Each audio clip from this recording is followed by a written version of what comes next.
नमस्कार दोस्तों, Dastak coaching centre Varanasi में आपका स्वागत है।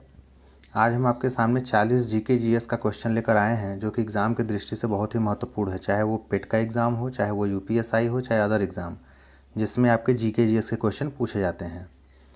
तो चलिए क्वेश्चन की शुरुआत करते हैं।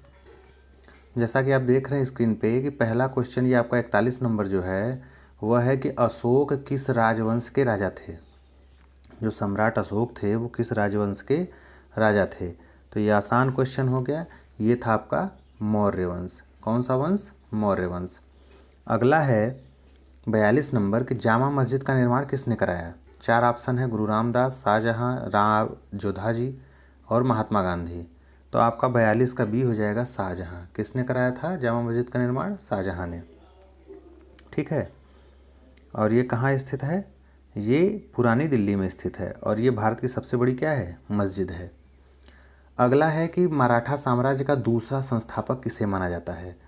तो मराठा साम्राज्य का जो दूसरा संस्थापक माना जाता है वो बाजीराव प्रथम को माना जाता है। किसको? बाजीराव प्रथम को।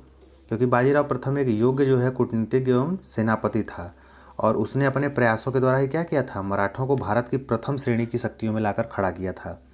क्योंकि बालाजी विश्वनाथ की मृत्यु के पश्चात जो उसका बेटा था वही क्या था? बाजीराव प्रथम पेशवा बना था। तो अगर इनके पिताजी की बात की जाए तो इनका नाम था बालाजी विश्वनाथ।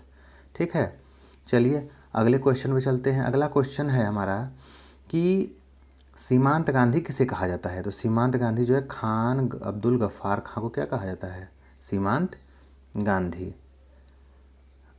ये जो है देखिए नमक सत्याग्रह के दौरान जो है ये जो पश्चिमोत्तर प्रांत में जो है सत्याग्रह का नेतृत्व इन्होंने किया था और इसके लिए इन्होंने लाल कुर्ती आंदोलन की शुरुआत भी की थी। और इस आंदोलन को खुदाई खिदमतगार, अगर इसके अर्थ की बात की जाए तो ईश्वर के सेवक का इसका जो है अर्थ होगा कि नाम से जाना जाता है। तो इन्होंने इसमें क्या किया था? महत्वपूर्ण भूमिका निभाई थी इन्होंने। अगला जो क्वेश्चन है हमारा 45 नंबर है कि वुड का डिस्पैच किसके बारे में था। तो चार्ल्स वुड डिस्पैच जो 1854 जो भारतीय शिक्षा संबंधित था उसे ही वुड डिस्पैच के नाम से जाना जाता है और इसे हम हिंदी में जो है भारतीय शिक्षा का मैग्ना कार्टा भी क्या कहते हैं? कहा जाता है। तो ये आपका हो जाएगा, ये जो वुड का डिस्पैच था वो शिक्षा के बारे में था। ठीक है, जो 1854 में था जो है, और इसे हम भारतीय शिक्षा का क्या बोलते हैं? Magna carta. आगे देख लेते हैं। दिया है कि भारतीय संविधान में स्वतंत्रता, समानता, बंधुत्व के सिद्धांत कहाँ से लिए गए हैं। ठीक है। तो देखिए ये लिए गए हैं आपके कहाँ से? तो ये लिए गए हैं फ्रांस से। कहाँ से? फ्रांस से। अगर हम फ्रांसीसी संविधान से अगर लिए हुए चीज़ों की बात करें तो फ्रांसीसी संविधान से स्वतंत्रता लिया गया है। ठीक है। समानता हो गया, बंधुत्व हो गया जो कि दिया है, और गणतंत्र की व्यवस्था। अगर हम आयरलैंड की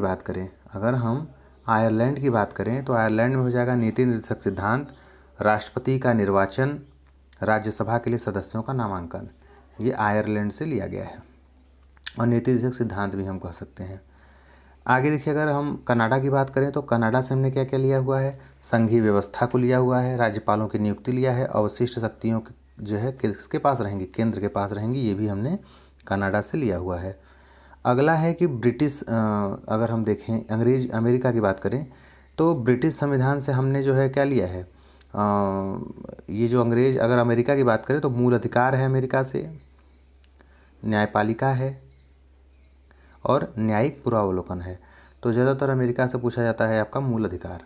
ठीक है। और अगर हम ब्रिटिश संविधान की बात करें ब्रिटेन से तो संसदीय प्रणाली है, विधि का शासन है, और उसके बाद आपका एकल नागरिकता हो गई और मंत्रिमंडलीय शासन। ये चीज़ें जो है आपके ब्रिटिश संविधान से क्या की गई हैं? ली गई हैं। ठीक है। आगे चलते हैं। 47 नंबर क्वेश्चन कि निम्नलिखित में से कौन से विषय संघ सूची के भाग नहीं है। तो देखिए आपको मालूम है कि जो संघ सूची और राज्य सूची और समवर्ती सूची 3 प्रकार की सूचियां होती हैं। ठीक है। तो अगर हम संघ सूची के भाग कौन से विषय हैं तो इसको हम कह देंगे कि ये बैंकिंग है। बैंकिंग आपका क्या है? संघ सूची का विषय है। बाकी चाहे वो कृषि हो जाए, चाहे वो पुलिस हो जाए, वो आपका क्या हो जाएगा, वो आपका राज्य सूची का विषय हो जाएगा। आगे देखिए, अगला है कि निम्नलिखित में से किस राज्य ने सर्वप्रथम पंचायत राज अपनाया था। माने अर्थात ये कह सकते हैं कि जो पंचायती राज व्यवस्था है वो सबसे पहले कहाँ लागू की गई थी। तो आपका ऑप्शन हो जाएगा राजस्थान। राजस्थान के नागौर जो है ज़िले में हुई थी। तो अनुच्छेद 40 में अगर बात की जाए तो इसमें ही ग्राम पंचायत के गठन की बात की गई है, ठीक है। और अगर हम इसमें देखिए, चूँकि ये मोस्ट इम्पॉर्टेंट क्वेश्चन है पंचायती राज से, तो इसमें हम ये जान सकते हैं कि जो 1992 में जो 73वां संविधान संशोधन जो हुआ था, उसी के तहत पंचायती राज व्यवस्था को क्या किया था, संविधान में शामिल किया गया था। और इसे अनुच्छेद 243 क से जो 243 अ है के अंतर्गत क्या किया गया है, रखा गया है। आप देखेंगे जब जीके जीएस में संविधान जब पढ़ेंगे तो उसमें देखेंगे 243 क से लेकर 243 अ तक जो है इसकी व्यवस्था या इसके बारे में बतलाया गया है संविधान के अनुच्छेद में। और अगर ये बात की जाए कि जो ये पंचायती राज व्यवस्था था ये किसके सिफारिश पे आया था, तो ये कह सकते हैं कि बलवंत राय मेहता। कौन से व्यक्ति थे, बलवंत राय मेहता, ठीक है। बलवंत राय मेहता की जो है सिफारिश पे किया गया था। और राजस्थान देश का पहला राज्य था जहाँ पंचायती राज व्यवस्था की स्थापना हुई थी। अगले अगर हम क्वेश्चन की बात करें तो अगला क्वेश्चन है कि राज्यसभा का सदस्य होने के लिए किसी भी व्यक्ति की उम्र कम से कम कितने वर्ष होनी चाहिए। तो देखिए, राज्यसभा का अगर आप सदस्य बनेंगे तो कम से कम उम्र आपकी 30 होनी चाहिए, लोकसभा बनेंगे तो 25, ठीक है। और आप जानते हैं कि राज्यसभा तथा लोकसभा का कार्यकाल 6 वर्ष और 5 वर्ष का होता है, ठीक है। राज्यसभा का जो है जो सदस्य होते हैं, अब देखिए इसमें कुछ चीज़ कन्फ्यूजन होता है। देखिए, अगर आपसे पूछा जाए कि लोकसभा का कार्यकाल, तो आप कहेंगे 5 वर्ष, ठीक है, 5 वर्ष। इससे पहले राष्ट्रपति की जो है राष्ट्रपति द्वारा जो है प्रधानमंत्री की सिफारिश पर भंग भी हो सकता है। लेकिन अगर आपसे पूछा जाए कि लोकसभा का कार्यकाल, तो 5 वर्ष, जिसके नेता प्रधानमंत्री होते हैं। और अगर आपसे राज्यसभा का पूछा जाए तो राज्यसभा कभी भी भंग नहीं होती है, लेकिन इसके सदस्यों का कार्यकाल कितना होता है, 6 वर्ष का होता है। चलिए आगे चलते हैं। अगला क्वेश्चन है कि कल्याणकारी राज्य संबंधी विचार किसमें दिए गए हैं। कल्याणकारी राज्य का जो है जिक्र किस में किया गया है, मूल अधिकार में, कि राजनीति जो है निदेशन सिद्धांत में, कि संविधान की उद्देशिका में, कि भाग ये आपका 7 में। तो कल्याणकारी राज्य की जो बात कही गई है वो आपकी कही गई है नीति निर्देशक सिद्धांत में, ठीक है, नीति निर्देशक सिद्धांत में, जो कि आपका क्या है, भाग 4 में है और अनुच्छेद 36 से 51 तक, ठीक। आगे चलते हैं। अगला क्वेश्चन है कि मानव विकास सूचकांक कौन तैयार करता है। मानव विकास सूचकांक जो है कौन तय करता है, या फिर सूचकांक कौन प्रिपेयर करता है, कि कौन सा देश जो है मानव सूचकांक में पहले स्थान पे है, दूसरे स्थान पे है। इसमें देखिए 4 ऑप्शन दिए गए हैं, संयुक्त राष्ट्र विकास कार्यक्रम, विश्व व्यापार संगठन, अंतर्राष्ट्रीय मुद्रा कोष, विश्व व्यापार या विश्व स्वास्थ्य संगठन। तो जो 51 का हो जाएगा वो हो जाएगा संयुक्त राष्ट्र विकास कार्यक्रम, ठीक है, ये ऑप्शन सही हो जाएगा। 52 है, ऑप्शन 4 दिया है कि अनुपात के अनुसार बैंकों को अपनी जमा राशि का एक अंश रिजर्व बैंक के पास रखना होता है। किसको रिजर्व बैंक के पास एक अंश रखना होता है, आरक्षित नगद को, करेंसी जमा को, आरक्षित जमा को, सांविधिक तरलता को। तो 52 का बी हो जाएगा आरक्षित नगद को। आरक्षित नगद अनुपात के अनुसार बैंकों को अपनी जमा राशि का एक अंश क्या होता है, रिजर्व बैंक के पास रखना पड़ता है। अगर हम आरक्षित नगद की बात करें तो ये एक मौद्रिक नीति का एक अस्त्र होता है, जिसमें नगद आरक्षित अनुपात व फंड होता है जो बैंकों को रिजर्व बैंक के पास जमा करना होता है। और जब आरबीआई मुद्रा का प्रवाह कम करना चाहती है तो इसका स्तर क्या करती है, बढ़ा देती है। आगे क्वेश्चन देखेंगे 53 नंबर, कि घूर्णन करने वाली वस्तु, अगर कोई घूर्णन करने वाली वस्तु है तो उस पर लगाए गए एक बड़े बल का परिणाम बड़े द्रव्यमान में होता है, बलाघूर्ण में होता है, घूर्णन की ध्रुवी में होता है, कि द्रव्यमान का केंद्र होता है, ठीक है। तो घूर्णन करने वाली वस्तु पर लगाए गए एक बड़े बल का परिणाम क्या होता है, बलाघूर्ण होता है। क्या होता है, बलाघूर्ण। और आप जानते हैं कि जो बलाघूर्ण होता है वो किसी बल द्वारा एक पिंड को किसी अक्ष के परितः क्या होता है, घुमाने की प्रवृत्ति जो है बलाघूर्ण कहलाती है। आगे चलते हैं। और इसका मात्रक की अगर बात की जाए तो मात्रक न्यूटन मीटर होता है। ठीक है, अगर हम 54 नंबर क्वेश्चन की बात करें तो 54 नंबर में दिया है कि वायुदाब को मापने के यंत्र को क्या कहते हैं। तो देखिए, जो वायुदाब मापने का जो यंत्र होता है उसे हम बेसिकली क्या कहते हैं, तो वायुदाब मापी यंत्र को हम बैरोमीटर बोलते हैं। क्या बोलते हैं? बैरोमीटर। बैरोमीटर के द्वारा वायुमंडलीय दबाव को मापा जाता है। ठीक है, और बैरोमीटर में पानी, हवा और पारे का प्रयोग किया जाता है। ठीक है, अगर पूछा जाए आपसे कि बैरोमीटर जो कि वायुमंडलीय दबाव को मापता है तो उसमें किस किस चीज़ का प्रयोग होता है, तो आप कहेंगे कि उसमें पानी का प्रयोग होता है, हवा या फिर पारा का प्रयोग होता है। और अगर इसके इस आविष्कार की बात की जाए अगर बैरोमीटर की, तो इवांगेस्टिला टोरसेली ने 1643 ईस्वी में इसकी क्या की थी? खोज की थी। आगे चलेंगे 55 नंबर क्वेश्चन पे। 55 नंबर दिया है कि निम्नलिखित में से कौन एक प्रभावी अग्निशामक है। ठीक है, तो अग्निशामक की बात की जाए तो हेलेंस, क्या हो जाएगा? हेलेंस, ऑप्शन बी वाल। ये क्या है? एक प्रभावी अग्निशामक है। तो अगर हम हेमक की बात करें तो राष्ट्रीय अग्नि सुरक्षा संघ ने हेलेंस को एक क्लीन एजेंट की संज्ञा दी है। ठीक है, और हेलेंस क्या है? एक तरल युक्त गैस है जो आग फैलाने से रोकता है। ठीक है, आगे है हमारा 56 नंबर क्वेश्चन कि निम्नलिखित में से कौन सा जल घुलने वाला विटामिन है। माने कौन सा विटामिन जो है क्या है? जल में घुलनशील है। तो जानते हैं कि जल में बी और सी क्या है? घुलनशील हैं। बाकी जो विटामिन बचेगा जैसे ए हो गया, आपका डी हो गया, फिर आपका ई हो गया, उसके बाद के, तो ए डी ई के एक सब वसा में घुलनशील है, जबकि बी सी क्या है? जल में तुरंत घुल जाता है। ठीक है, आगे चलते हैं। अगर हम 57 नंबर क्वेश्चन की बात करें तो 57 नंबर क्वेश्चन में दिया है कि मायोपिया जो आँख का एक दोष है उसे क्या कहा जाता है। ठीक है, तो देखिए, मायोपिया को हम लोग हिंदी में निकट दृष्टि दोष बोलते हैं। क्या बोलते हैं? निकट दृष्टि दोष। अब देखिए, निकट दृष्टि दोष में होता क्या है? इसमें अस्पष्ट होता है कि होता क्या कि निकट की तो दृष्टि होती है, बाकी क्या होता है? दोष। निकट दृष्टि दोष, तो इसको कैसे पढ़ेंगे? निकट की तो दृष्टि है, बाकी क्या है? दोष है। माने निकट की वस्तु साफ दिखाई देती है, बाकी दूर की वस्तु साफ दिखाई नहीं देती। जबकि नाम से लगता है कि निकट दृष्टि दोष है, निकट की वस्तु साफ नहीं, जबकि इसका उल्टा होता है। ठीक है, चलिए, और ये किस वजह से होता है? तो ये होता है कि जब कोई प्रकाश की किरण जो है आँख द्वारा अपवर्तित होकर रेटिना के पहले ही प्रतिबिंब बना लेती है और रेटिना पे बना नहीं पाती, तो इस वजह से जो है ये चीज़ें होती हैं। आगे चलते हैं। रेशम के कीड़े किन पर पलते हैं? बताइए। तुलसी के पत्ते पर, गुलाब के, शहतूत पर, करी के पत्ते पर। तो आपका जो 58 का डी हो जाएगा, शहतूत के पत्ते पर इनका जो है पालन किया जाता है रेशम के कीड़ों का।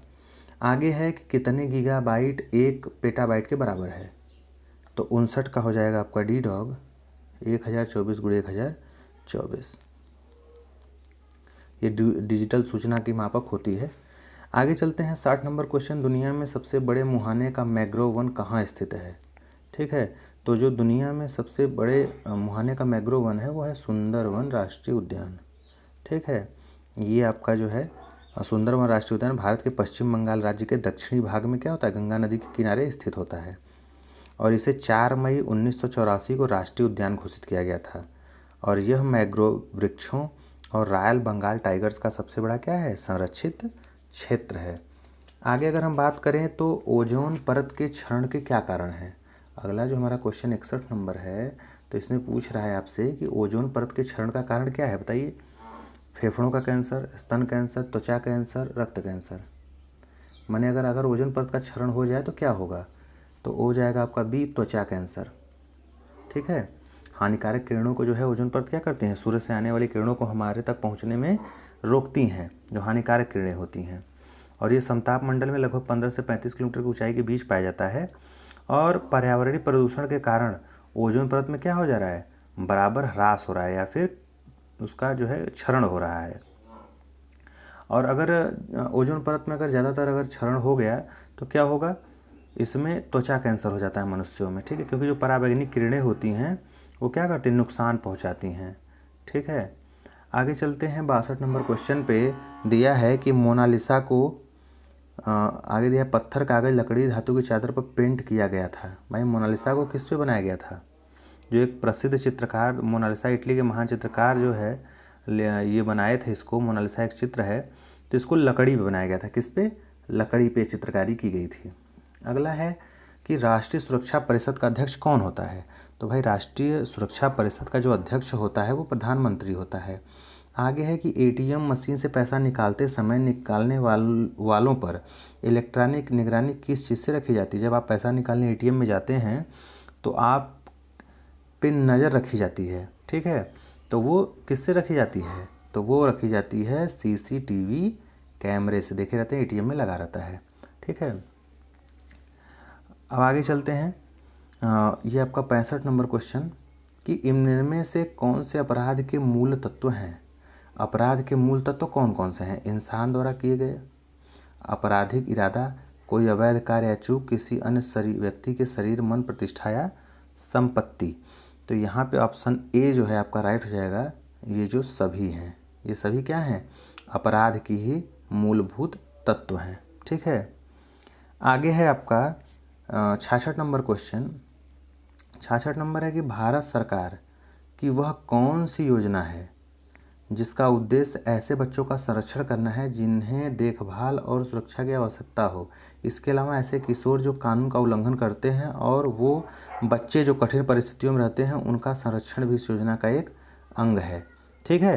तो 66 का आपका डी डॉग हो जाएगा, समेकित बाल संरक्षण योजना, ठीक है। तो ये भारत सरकार का जो समेकित बाल संरक्षण योजना एक योजना होती है जो किशोर न्याय अधिनियम 2000 संशोधित अधिनियम 2006 और उसमें दी गई नियमावली पर क्या होती है? आधारित होती है। अगले क्वेश्चन में चलेंगे 67 नंबर। इस यातायात चिन्ह का क्या अर्थ है? अगर हम इस यातायात चिन्ह का अर्थ देखें तो हमारा क्या हो जाएगा? इसको नीचे कर लेते हैं। हाँ, इसका मतलब होता है कि आगे क्या है? खतरा है। इसका मतलब आगे खतरा है। आगे देखते हैं। आगे दिया है 68 नंबर क्वेश्चन कि किसी अन्य देश में रहने वाले व्यक्ति को सम्मन, जो सम्मन होता है ना बुलावा पत्र अदालत का, देने के लिए उस सम्मन को नामक अंतर्राष्ट्रीय समझौते की सभी आवश्यकताओं को पूरा करना होता है। तो जो 68 का आपका हो जाएगा वो हो जाएगा ए, हेग सर्विस कन्वेंशन, ठीक है, हेग सर्विस कन्वेंशन। अब ये क्या है? तो किसी अन्य देश में रहने वाले व्यक्ति को जब सम्मन देने के लिए उस सम्मन को हेग सर्विस कन्वेंशन नामक अंतर्राष्ट्रीय समझौतों की सभी आवश्यकताओं को क्या करना पड़ता है? पूरा करना पड़ता है। अगला है 69 है आपका कि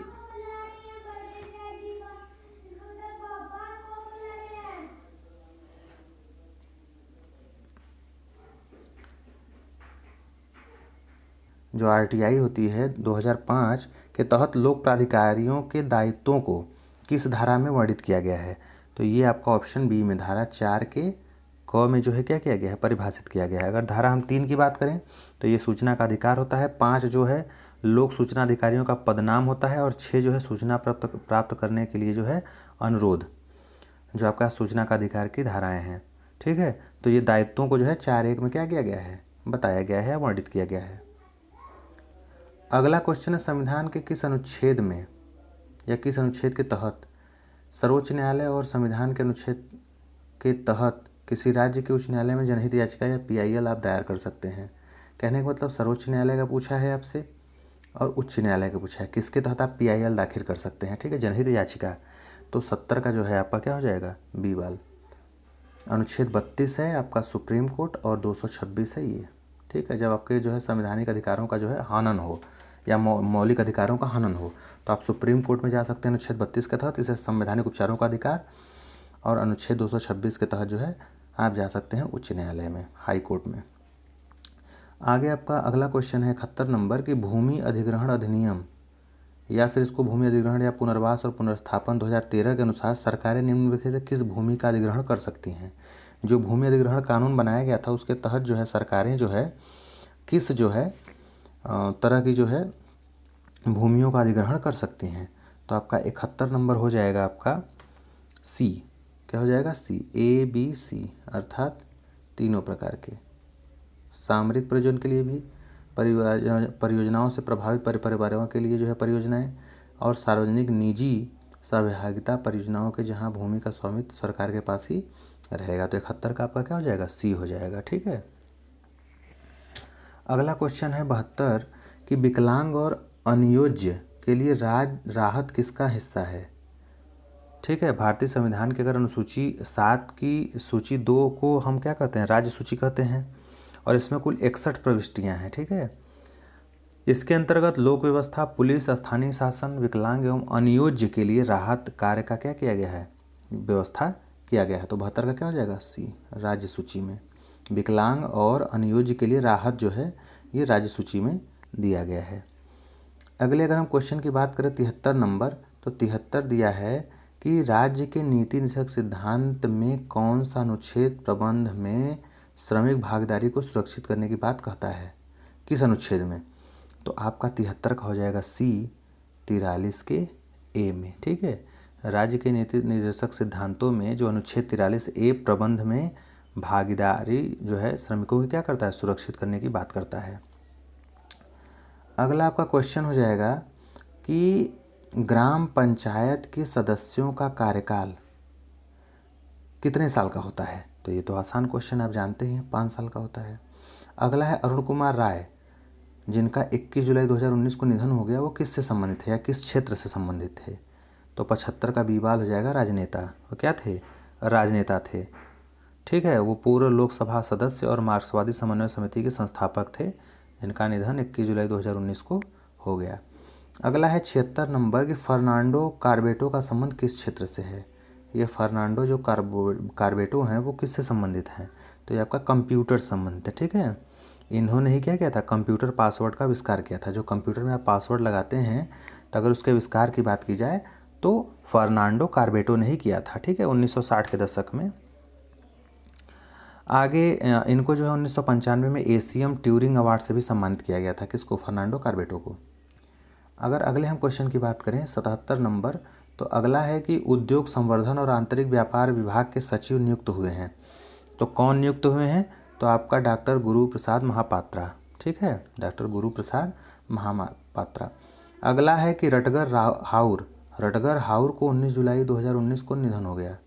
इनका जो है रटगर हाउर का, ये क्या थे, तो ये आपके अभिनेता थे। ठीक है, क्या थे, ये प्रसिद्ध डच अभिनेता थे। ठीक है, जिनका निधन हो गया। अगला है 79 है कि 25 जुलाई 2019 को बेजी कैड एसबेबी का निधन हो गया। वे किस देश के राष्ट्रपति थे। 25 जुलाई 2019 को किसका निधन हो गया, बेजी कैड एसबेबी का निधन हो गया। वो किस देश के राष्ट्रपति थे, तो 79 का ए हो जाएगा ट्यूनीशिया के क्या थे, ये राष्ट्रपति थे। अगला हमारा क्वेश्चन है 80 नंबर, जो कि लास्ट क्वेश्चन है कि हाल ही में किन 2 खिलाड़ियों को राजीव गांधी खेल पुरस्कार 2019 से सम्मानित किया गया था। तो ये आपका हो जाएगा बजरंग पुनिया और दीपा मलिक को 1900 में जो क्या किया गया था, इससे सम्मानित किया गया था। तो थैंक यू।